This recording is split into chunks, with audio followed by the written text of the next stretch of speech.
Hello, this is Terrence McNally, and welcome to Freeforum, a world that just might work.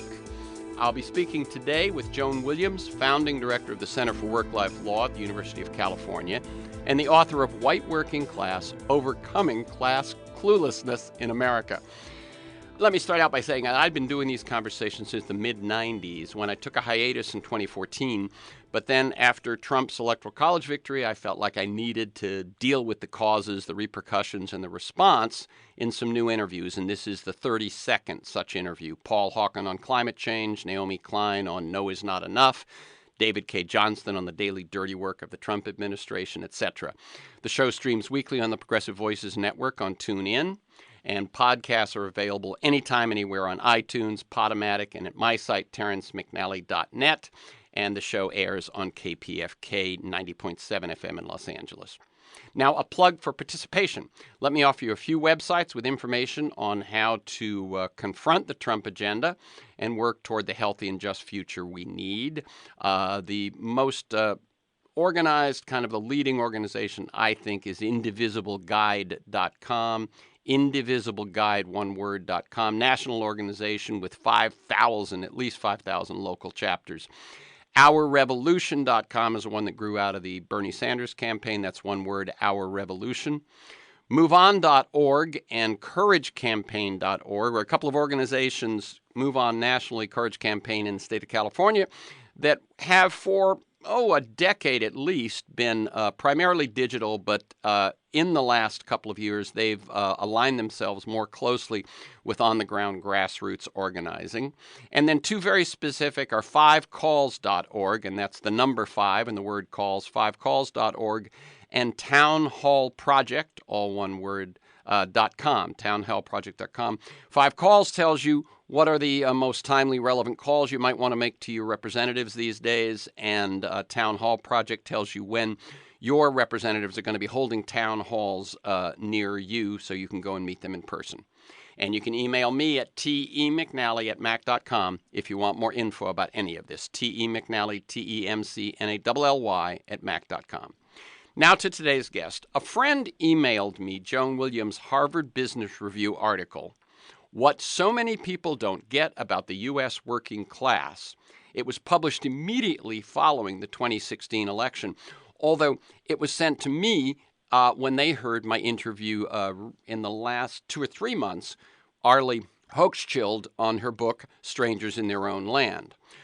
This article, What So Many People Don't Get About the U.S. Working Class, has been read by over 3.7 million people and is the most read article in the Harvard Business Review's 90-year history.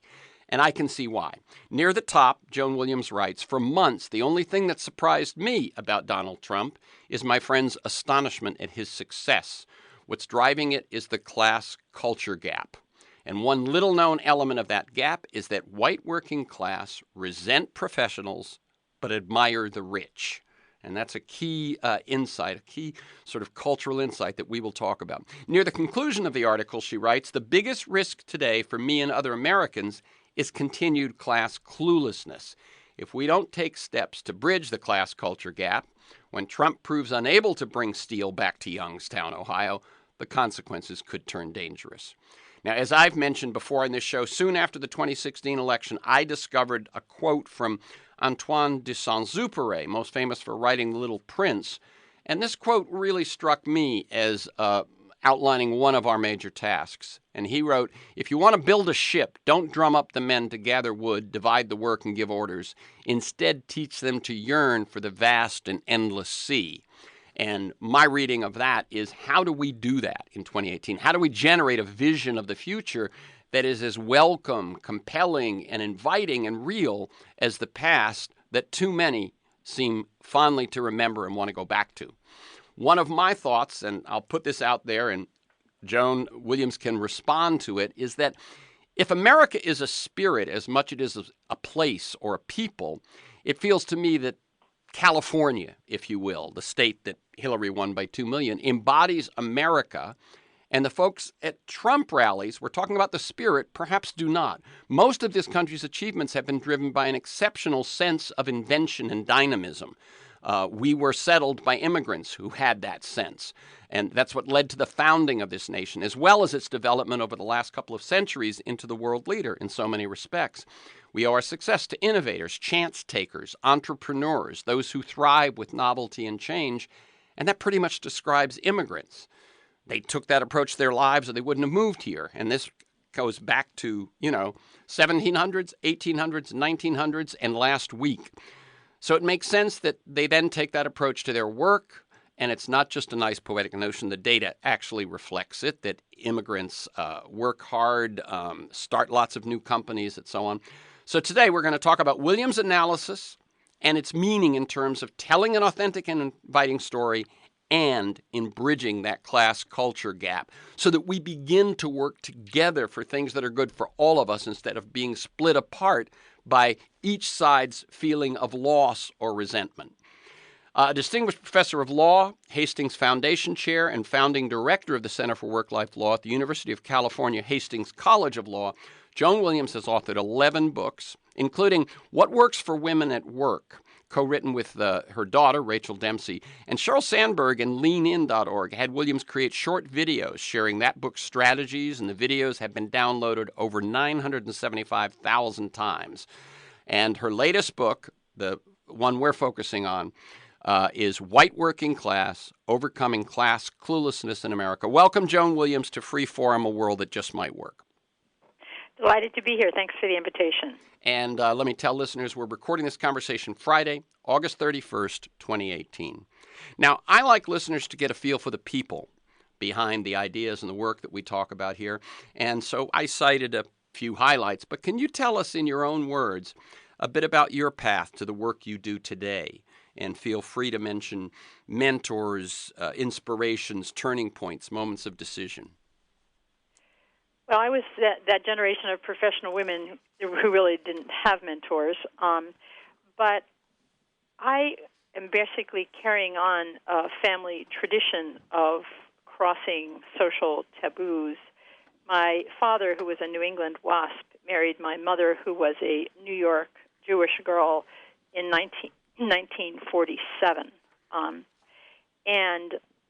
I have been interested in social inequality my entire career and working on it in various different ways for the past 40 years. I've chiefly focused on gender and the interaction between gender and race, but I have also focused on social class. And typically, before Trump's election, my stuff on gender kind of walked out the door into the culture, and my stuff on class was met with a crashing silence. Mm-hmm. The night that I realized Trump was going to be elected, I made a second try. And this time, we have Mr. Trump to thank for the fact that we now have a conversation, a robust conversation about social class in America. I would agree. I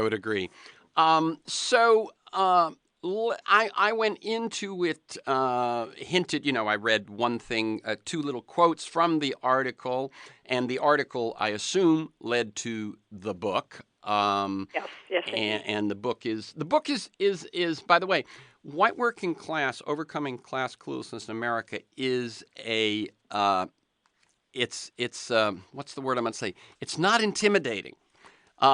It's before the notes, 134 pages. So it's not an article, but it's not a tome. You can pick it up, you can read it, and it's a quick read. Even though, being an academic, she's got plenty of footnotes in the back. It's something that worth picking up and taking on. So my goal was to have it go down like a smoothie. Yeah, there you go. And it's organized around questions that people were asking then, right after the election, and are still asking now. Aren't Trump voters just racist? And why does the working class not move where the jobs are?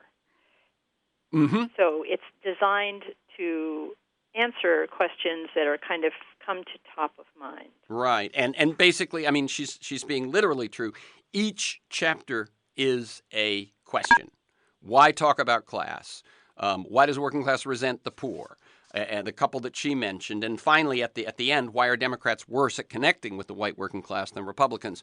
But each chapter is the answer to one of those questions, and I'm assuming this grew out of the comments to your article. It grew out of when you would give talks on it, and people would respond, and so on. And so I find that a very helpful structure. Obviously, that's what I do on the air. It's all questions. Yeah. Well, it actually grew out of the mind of my brilliant editor, Sarah Green Carmichael. Excellent. But so the premise that you were that article was sort of mounting in you, over I'm sure the months and weeks prior to the election, and then was published the day after the election, if I'm not mistaken. So, yeah. What drove you, and what do you think are the key premises, the key points? Well, what drove me is that Trump won, and you suspected. Yeah, I had published most of this in an academic book published in 2009, which grew out of the Massey lectures that I gave at Harvard at that time, titled "Obama Eats Arugula," talking about how Democrats have a hard time connecting with working class whites. That book, as I mentioned, fell like a stone, and I just figured that was the one that got away. And one of the reasons it does is that talking about class it presents very specific challenges to the college-educated elite, because it interferes with a story they tell themselves, which is that the reason they're on top is because they work hard and they're the smartest people around. And that's, if you, I always say, yeah, I work hard, but so do hotel housekeepers.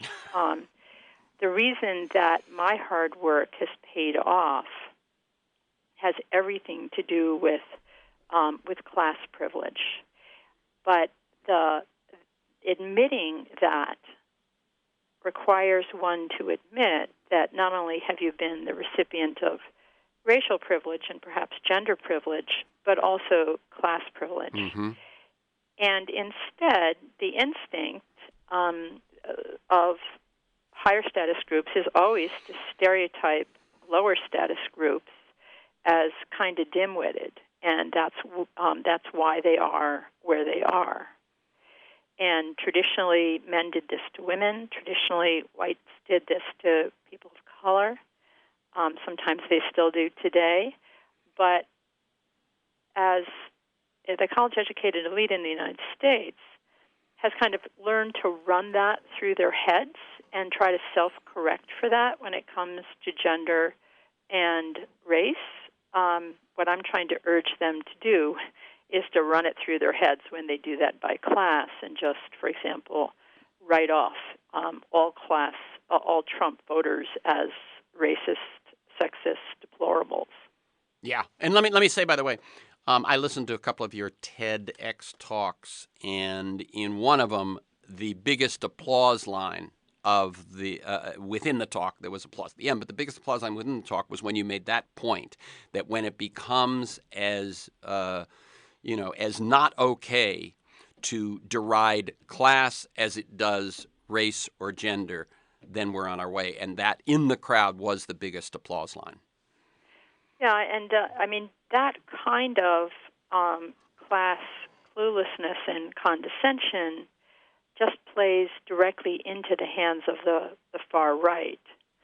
The far right is taking the economic pain of the American middle class, which is very, very well documented, and urging those folks to turn that into racism and to interpret it through the lens of race.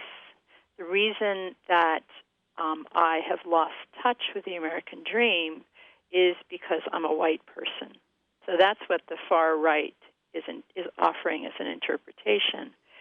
What everybody else across the spectrum from progressive to mainline conservative needs to be saying is, no, your economic pain is real. We're going to address it. It's caused not by the fact that you're a white person, by race. It's caused by class. And what we need to do is to address the issues in the American economy that have created the situation whereby, for example, virtually every American born in the 1940s did better than their parents. But for those born 40 years later, it's less than half. That is the disappearance of the American dream. People have every right to be extremely upset about it, and they are. Yeah, and one of I mean, believe me, Joan, I have been pounding this for for as long as I can remember. But the real wages in America rose quite steadily from the Depression to 1973. And except for occasional blips since then, that has not been the case. It was not in the case in the go-go 90s. It was not in the case in the crazy go-go early 2000s. It has not been the case since the recession. It has been that real wages do not rise, and so there you are. You were brought up to, your whole culture was based on that sort of model, that people who played by the rules, I mean, I'm quoting Bill Clinton, aren't I? Played by the rules, worked hard, and so on, could have at least as good or better a life than their parents, and that basically was prolonged only, I think, this is in action again since the recession, was prolonged only by overuse of credit and credit cards and so on, to kind of keep the illusion, or refining your house, which led to was a big contributing factor of the crash and how devastating it was. So I just wanted wages would be double what they are today if wages had continued to rise when productivity did. Right. Now, is that a problem caused by low-income people of color? No. That is a problem. It is not attributable to race. It is attributable to class. The average CEO used to earn 27 times more than the average worker. Now it's 270. Yeah, and what you saw, I mean, I think strategically, and you've made the point already in this conversation, but that can be used by the far right. That two things that happened, as I said, 73 is when real wages stopped rising. 70 is when Lewis Powell wrote the Powell Memo, sort of saying, business, we got to get our act together. And the fact that those two things have been running in parallel ever since, that is to say that the middle class and the working middle class have been getting a decreasing share of American prosperity at the same time as the right has been working hard to stoke their feelings of being left out. I think that those two things in parallel create a great deal of what we're talking about today. Yeah, I mean, Trump said, "You're the forgotten people." Yep. I'm going to bring you back jobs. Yeah. Just as Nixon said, "You're the silent majority." Yeah. I'm a San Francisco liberal. I don't think that's the program. I don't think that's what's going on. But he listened to them. They felt listened to. And I think that the right, so far right, is offering is an economic populism that's intertwined with racism. The only effective response is an economic populism that isn't. And that should not be controversial. I mean, this is what Martin Luther King was talking about when he said equality means dignity, and dignity means a paycheck that lasts through the week. And, I'm going to take a little bit issue with your description of America at the top of the podcast, of people who are willing to take risks and who embrace novelty and change. I do think that's an important set of themes in American history, but I think an equally important set of themes is that the people who came to America both hundreds of years ago and today, sometimes they're those romantic dreamers who like to live on the edge, but often they had no alternative but getting murdered or poverty. And they're coming here to establish a stable middle-class life. They are not interested in novelty. They are not interested in change. They are interested in stability. And I think that's true of many. It's true of the white working class, and it's true of many of the working class of color. The taste for novelty, change, innovation, those are elite tastes. Those tastes, which I completely share, reflect a certain level of class privilege that takes economic stability for granted and takes for granted a cultural context where, I've been rewarded for novelty and innovation my whole life. But, having an attitude in a blue-collar job, that just gets you fired. Yes, you make that point very well. That's the attitude that you bring to your entrepreneurial life is the attitude that gets you fired in your workaday life. One thing I would say, though, is what I was trying to point out was that many countries have stable working sort of cultures, and that what separated America to some extent was that it seemed to have sort of inventiveness on overdrive. We do steal the smartest people throughout the world. It's a fantastic strategy. Exactly. And when we cut down on immigration, we're telling some of those smartest people to stay away. They're staying home. Yeah, they're leaving. Actually, one of the TEDx talks, one of the other speakers was somebody who had been born in India, who had been living in the U.S. and was about to leave for Canada because he was going I don't feel comfortable here. Yeah. The truth is, we can't afford it up and down the line. And let me just go back to one other thing you said. Yes, I think that people who forget that Martin Luther King, even though his career was as short as it was, he died at 39, had shifted or had his message towards the end was about poverty, and it was about class. And it was about poor whites and poor blacks and poor immigrants having a fair shake, and that when that is lost, we are in big trouble. He was go ahead. Actually trying to remedy a long-standing American tradition that was in place by 1670, whereby elites kept on top by ensuring that there was a wedge between people of color who were non-elite and non-elite whites, often called, by the way, white trash. Mm-hmm. You understand why they're upset. That was christened by somebody the wages of whiteness strategy, of saying to non-elite whites, well, your wages may be really crappy, but at least you're white. Yeah. And you're paid more than people of color, and you're given more honor than people of color. And that wages of whiteness strategy is what Martin Luther King was very well aware of and was trying to remedy against, trying to remedy through the Poor People's Campaign. And what's happened now is that the far right is using the wages of whiteness strategy again and encouraging economically disenfranchised whites and economically anxious whites to interpret the problem as those people of color, those immigrants who have stolen your jobs and driven the wages down.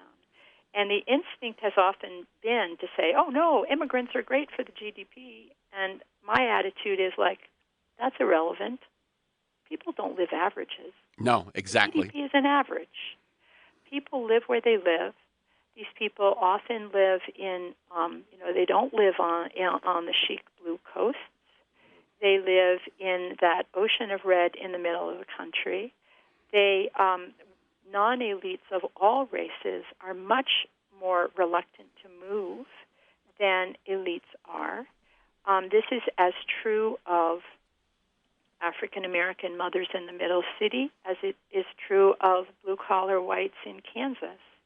And the reason that elites are more likely to move is, we go to college and we have national and international networks, global networks, by the time we're 22.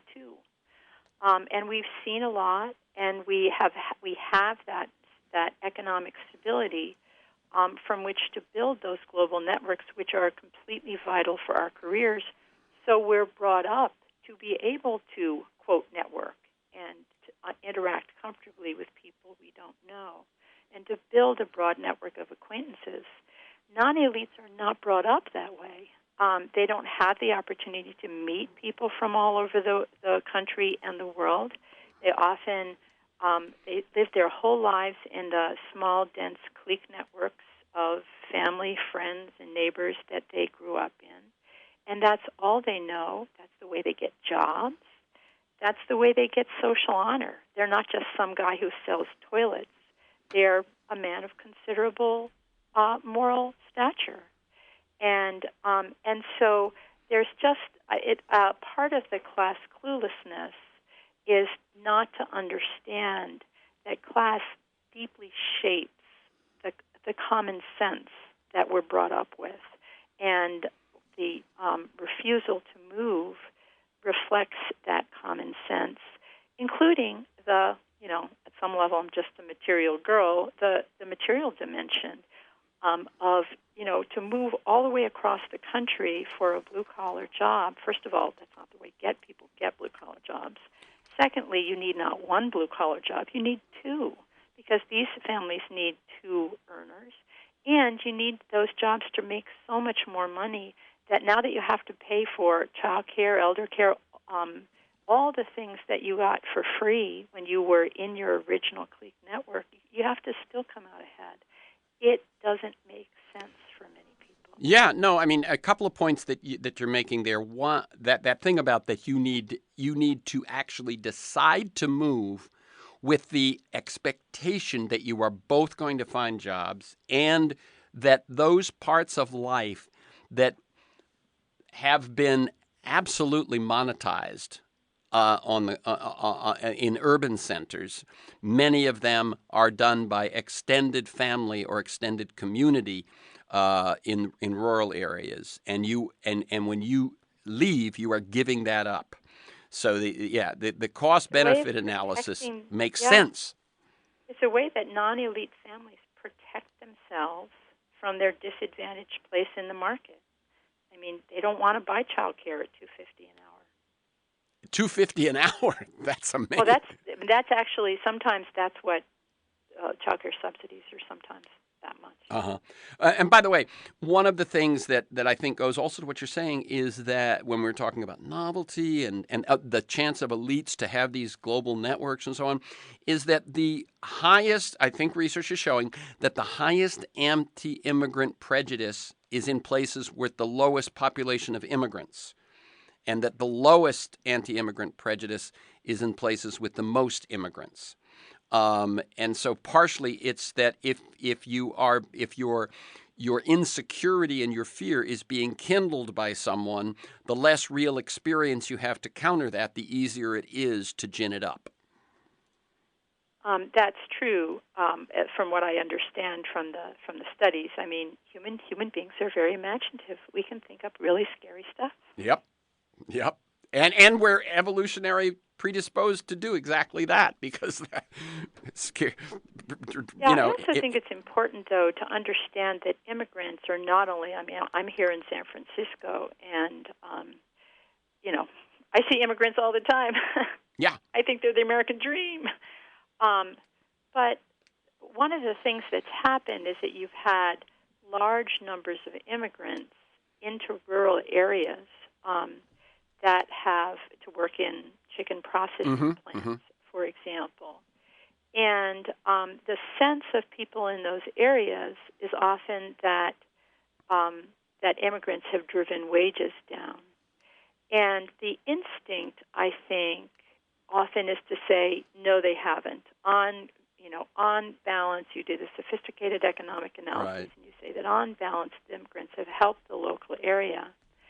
And I think a much more effective response is to say, if people who own those chicken factories have pitted pitted Native American workers, Native people born in the U.S. against immigrants, and used immigrants to drive wages down. Whose fault is that?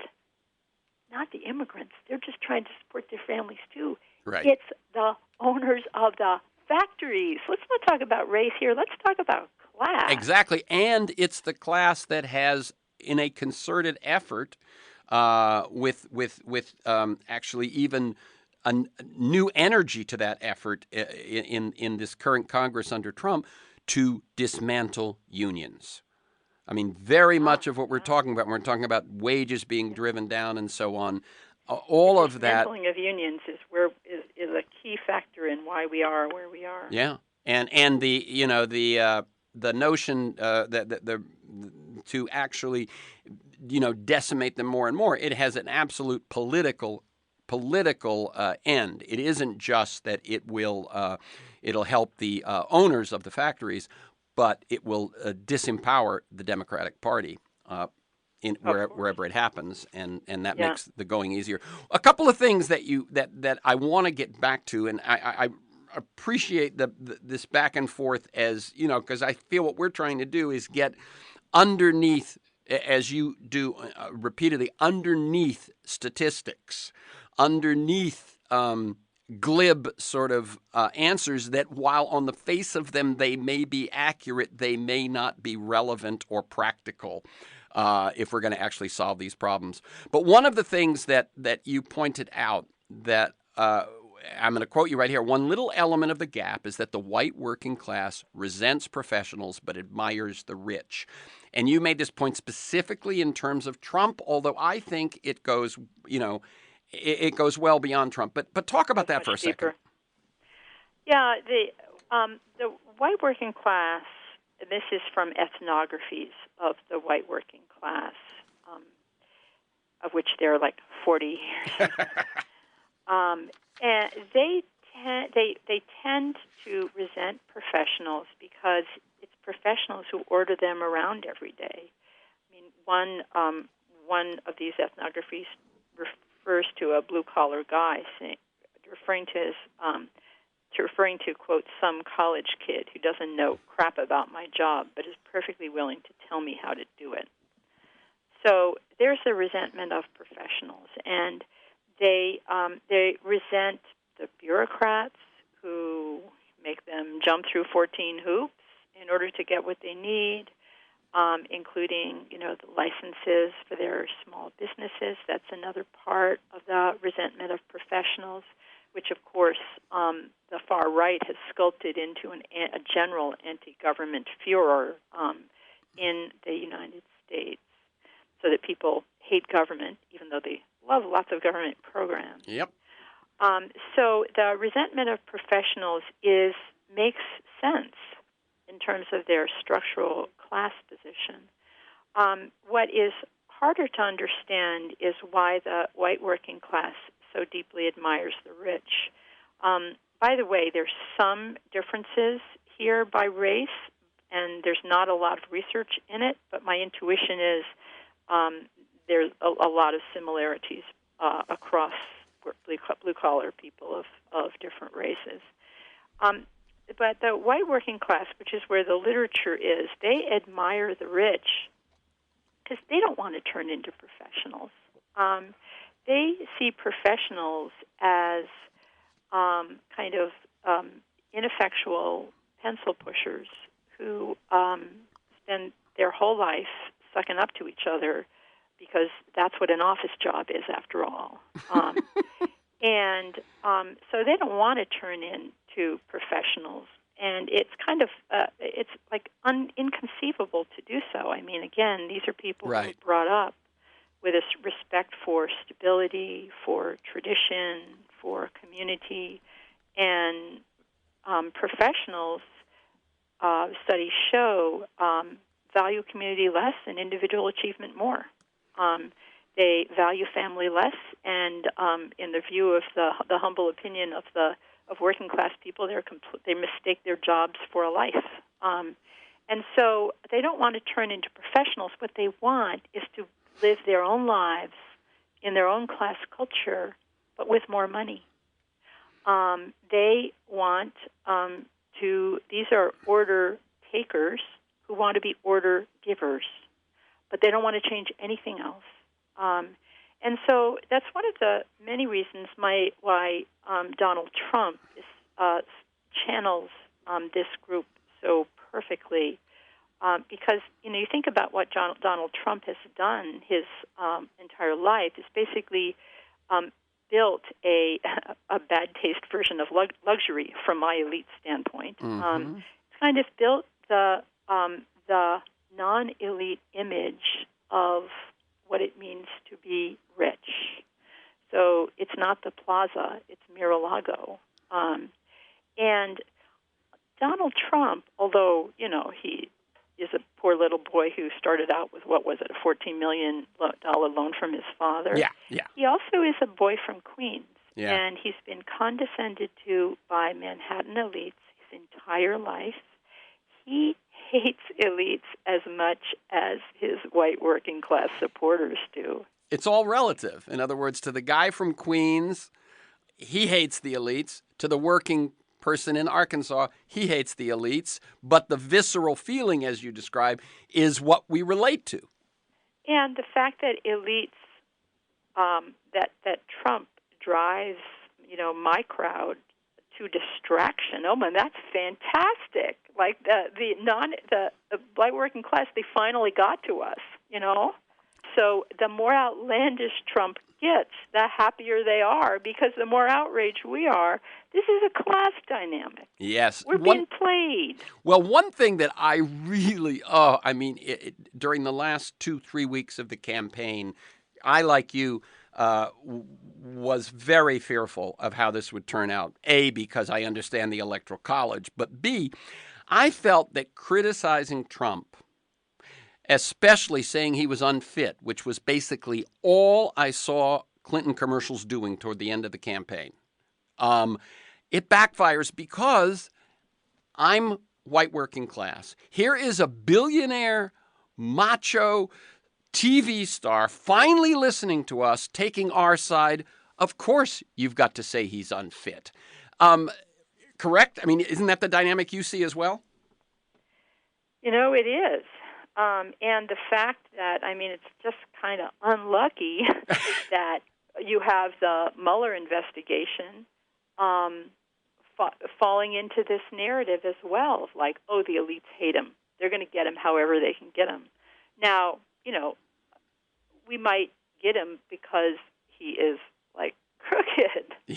But that doesn't erase the fact that this the whole set of legal problems that Trump has just plays into this narrative of that the elites absolutely hate me. And it's been interesting. I've spent a lot of time talking to the Democratic Party, and Democratic electeds and candidates they're not spending a lot of time in most places attacking Trump. I think because they understand that people have heard a lot of attacks on Trump. This is nothing new. And so that's not the best way to bond themselves to their base, and it is really a bad way to reach beyond the base. Yeah. I think that the thing that makes that's different now is that to some extent the evidence is out there. You can feel about it however you want. You don't have to claim he's unfit. He displays it every day. Yeah. And you better focus. You see this kind of frantic masculinity of like, okay, my button's bigger than your button. What? Yeah. Just go like, Donald, this is not about your button. Yeah, but back then, at that point, when it should have been about the vision, a vision of the future, a vision of even the next 4 years that was going to be inviting. It was all Oh, anti-Trump, and a point when well, I really do think I'm a voter saying, I yeah, hear you're you. picking on the guy that finally takes my side. I Finally, hear so, you. yeah.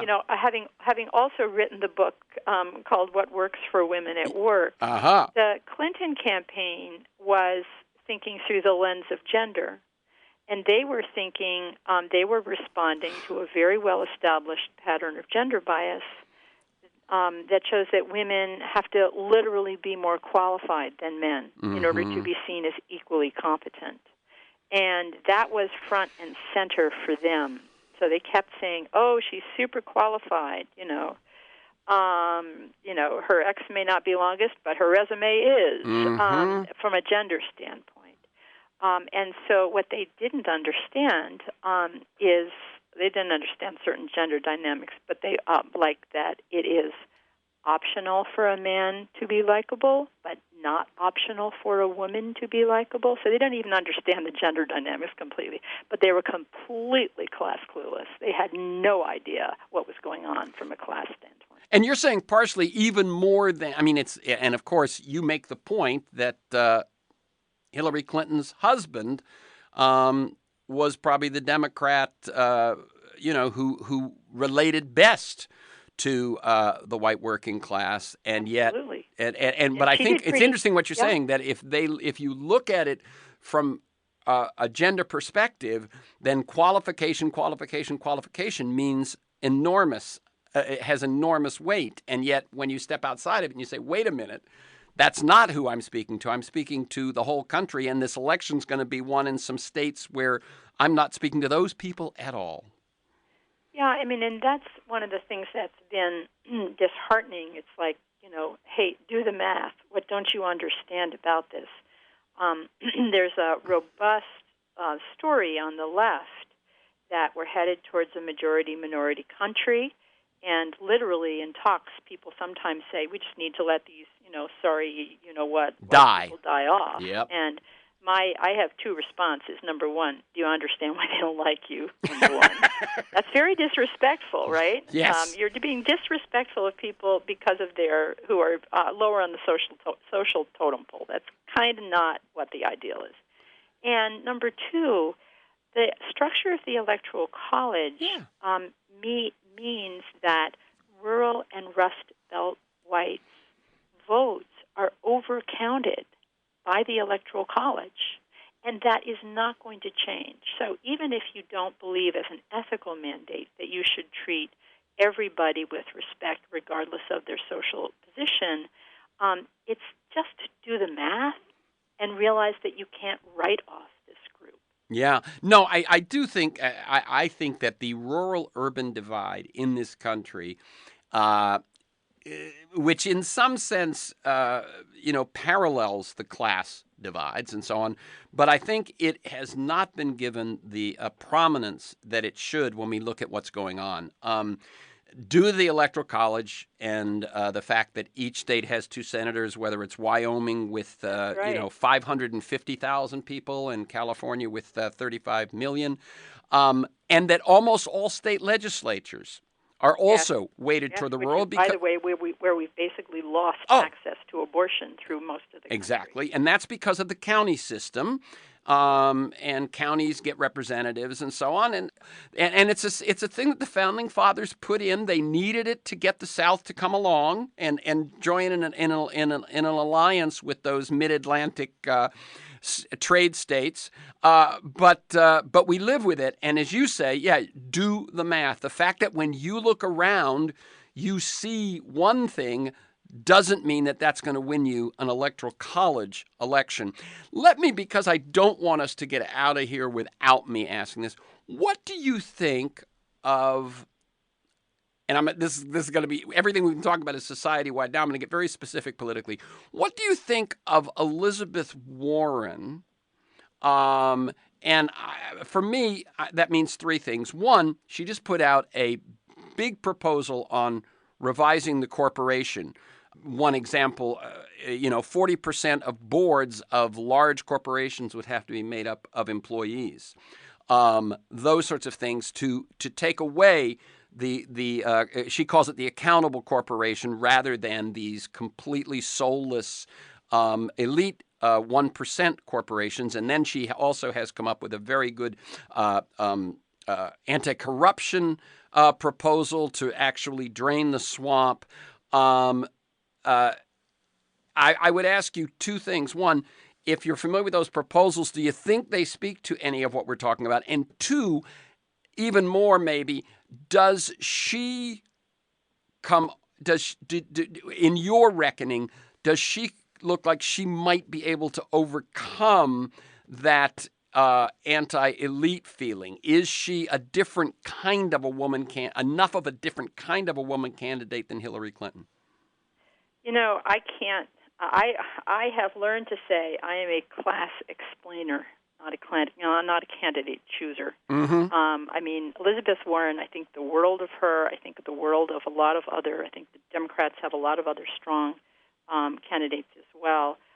In terms of what these proposals that you're talking about, and keep in mind, one of the things that Elizabeth Warren did very early was talked about the impact of the bankruptcy system on working class families and formerly middle class families. That's basically how she made her name, and she comes from modest origins, and so what she is doing is, I think, what other candidates also really need to do and are learning to do. Typically, since the 1970s, the Democrat, and this is documented over and over again by political scientists, the center of gravity in the Democratic Party shifted away from unions and blue-collar issues onto cultural issues of more direct interest to college-educated elites. And the center of gravity in the Democratic Party shifted away from unions to the college-educated. And the extent to which the focus was on class, it was on people in poverty. And it's important to recognize that the bottom 30% of American households, the poor, are very different economically and culturally from the so-called white working class, which is really another name for the middle. So what Elizabeth Warren's corporation proposal does, which I think is very astute, is focuses attention on the class issue of who is really responsible for the hollowing out of the American middle class, and beginning to say, hey, this is a class issue. Let's talk about it as a class issue, and not focus solely, for example, on raising the minimum wage, which is extremely important, but of very little interest to the middle class, because the only thing they know about the minimum wage is they don't want it, whether it's $7.50 an hour or $15. Right. That's what they're trying to avoid. And so, I'm just a garden variety progressive. I think we should focus on the minimum wage, but I also think we should not kid ourselves. That's going to be of interest to middle class people, and we need to include in the Democratic Party front and center and insistently issues that are of central importance to people trying to preserve their hold on the middle class, at the same time that we highlight proposals for people who are trying to enter the middle class. Mm-hmm. So Elizabeth Warren is super smart, and she's doing it. Yeah, I mean,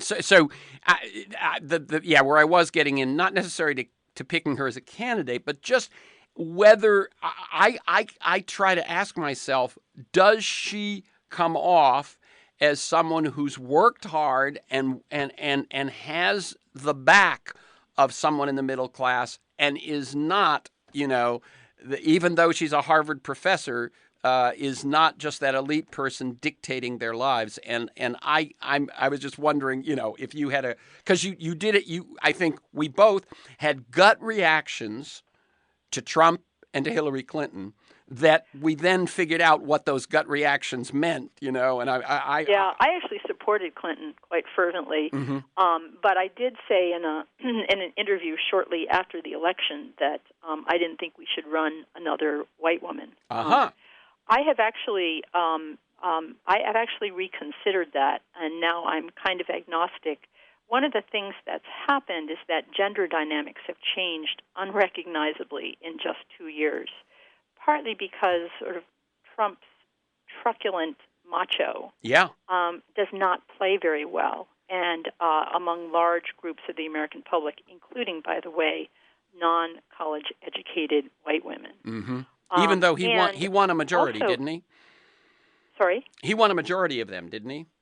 He won a majority of them, but his support has substantially fallen among them. It's notched up for non-college educated white men, mm-hmm. but fallen considerably for non-college educated women. And the other thing is that women. Remember, I was saying that the Clinton campaign was very focused on this first pattern of gender bias of proving that she was competent enough. Now women are using a strategy that we call, and what works for women at work, gender judo, to address that second issue of whether they're likable. And the gender judo move, which is being used by a number of different candidates, including one prominent woman who has a viral video, and the viral video shows her in her kitchen, in her middle-class house, with her 2 kids and her husband, and it looks like her mom or mother-in-law, looking very domestic. And then it cuts to footage of her as a fighter pilot. Mm. And what she is basically doing is saying, she's not too masculine to be likable because she's a mom. Yeah. But she's not too feminine to be competent because she's a fighter pilot. Yep. That's gender judo, is you embrace a feminine stereotype, in this case the mom stereotype, that typically has held women back, and you flip it around to propel your career forward. And that is the kind of sophistication in gender politics, unfortunately, that the Clinton campaign lacked. Yeah. Yeah. I'm just going to lay out one thing here, and then I want to get to kind of, let's say, sort of the recommendations moving forward. But one is an analysis that I've made, and it kind of goes with what you were saying, is that when television advertising became how campaigns were run, which basically is in the 60s and then moving forward, 68 might have been the first where it was prominent, that raised the price tag. Once you raised the price tag, the Democrats began going after the same funders as the Republicans. They went after Wall Street. They went after the wealthy. They went after big corporations.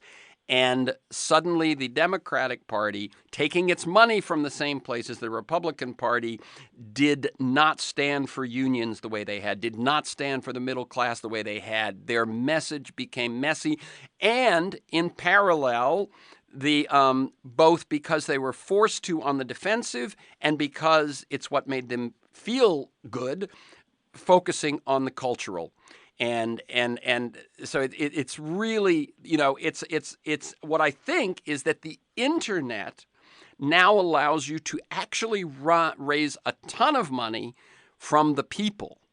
And so where technology, I think when campaigns became about TV, the money became dominant, and the big money became even more dominant. Now that elections may be about the internet, leaving out the Russian interference and the hacking and all of that, it may democratize the funding, which may democratize the policy. Yeah, like most new technologies, the internet is totally the worst thing that ever happened to us, and totally the best thing that ever happened to us. I think your insight is a very important one. Yeah, and so now we've got about 3 minutes. Your recommendations, because you've done them in your TED Talks, you've done them in your articles. What do you say to people that have to reach these people and invite them? Yeah, I think it's very simple. First is stop insulting people. Yep. I think what we really have is a broken relationship between elite whites and non-elite whites. Everything from depictions, persistent cultural depictions of blue-collar guys, white guys, as stupid and fat, like Homer Simpson, Family Guy. All of that is just. It may have been fun, but it's been very, very costly. And writing off everyone who voted for Trump as just racists. There's a lot of room for racism, and white people, there's a lot of racism. There's a lot of racism among non-elites, and there's a lot of racism among elites. So definitely work on racism, but don't misuse anti-racism as an excuse for class snobbery. So that's really the first message. And the second message is doing the kind of thing that Elizabeth Warren is doing, and I fervently hope other candidates will also do, is focus on good jobs for people without college degrees. That's incredibly important. It has not been anywhere near the center of Democratic politics for a very long time, and we're paying a very, very steep price for that. And even though Hillary Clinton would say, I am going to do something for you, I have a policy that's going to do training and retraining and everything. Yeah, it was number 473 of 617. And it was if you want to know more about it, just go to my website. Wrong. Yeah, exactly. That's an example of class cluelessness. I mean, that's the way you talk to, It works for me, but then I have a public policy degree from MIT. Yep, exactly. So don't insult, and let's actually look at. I think so much of it is just look at policies that are going to help them, and find. Now, that other thing that I mentioned at the top, which we didn't have time to get into, I think, is we've got to find a story of the future that's inviting, rather than that the future is a country run by immigrants and robots. Yeah. And when I spoke with Arlie, she said it's time for another new frontier.